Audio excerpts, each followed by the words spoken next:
જય શ્રી કૃષ્ણ। આજે આપણે બનાવીશું સેવ રોલ। તો તેમાં બટેકાની જરૂર પડશે। જુઓ, આ બટેકાને આપણે કટકા કરી નાખશું। ત્યારબાદ શીંગની જરૂર પડશે, તો જેને પાણીમાં પલાળી નાખીશું। ત્યારબાદ જે બટેકા કાપ્યા છે તેને આપણે બાફવા મૂકવાના છે। તો જુઓ, આ કુકરમાં આપણે પાણી મૂક્યું છે ગરમ। તે આંધણ આવ્યા બાદ હવે આપણે તે બટેકાને તેમાં નાખી દઈશું।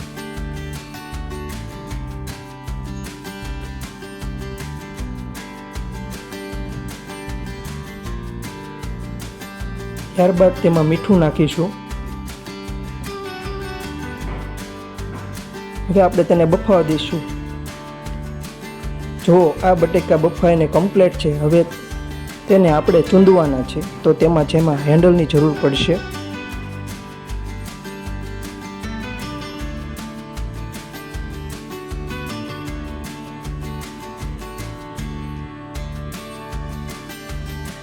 જુઓ, આ બટેકા હવે બધાય ચૂંદાઈ ગયા છે અને માવો કમ્પ્લીટ છે। તો હવે તેમાં આપણે પલાળેલી શીંગ નાખીશું। ત્યારબાદ પૌવાનો ભૂકો કરેલો છે, જે ચોખાના પૌવા છે તે નાખીશું।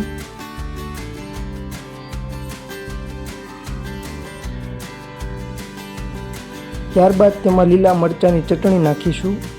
હવે તેમાં લીલા ધાણા નાખીશું। હવે તેમાં લીંબુનો રસ ઉમેરીશું। હવે તેમાં ધાણા જીરું નાખીશું। ત્યારબાદ ગરમ મસાલો નાખીશું।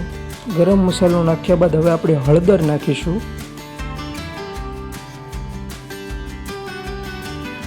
હવે તેમાં મીઠું નાખીશું। ત્યારબાદ તેને સારી રીતે હાથ વડે ભેગો કરી નાખીશું। હવે આ ચૂંદો કમ્પ્લીટ છે। હવે આપણે તેને મુઠિયા બનાવી નાખીશું। આ રીતે મુઠિયા બનાવી નાખીશું। હવે આપણે મેંદાના લોટનું રબડું બનાવવાનું છે। જો આ મેંદાનું રબડું કમ્પ્લીટ છે। હવે આપણે ઘઉંના લોટની સેવની જરૂર પડશે, જેને આપણે બરજ પણ કહેવી છે। ત્યારબાદ જે મુઠિયા બનાવેલા છે, જેને આપણે મેંદાના રબડામાં રગદોળી નાખીશું। ત્યારબાદ હવે તેને ઘઉંના લોટની સેવમાં રગદોળશું।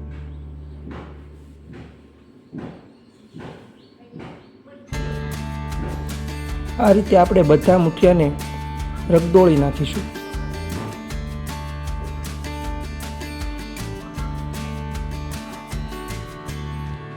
જુઓ, આ બધા મુઠિયા રગદોળાઈ ગયા છે। હવે તેને આપણે ફ્રીજમાં 5 મિનિટ માટે મૂકીશું।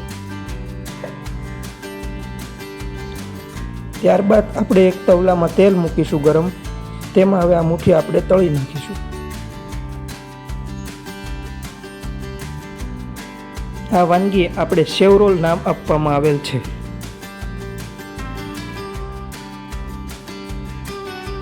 આ રીતનો બ્રાઉન કલર થઈ જાય ત્યાં સુધી આને તળાવવા દેવાનું છે, એટલે કાચું ન રહે।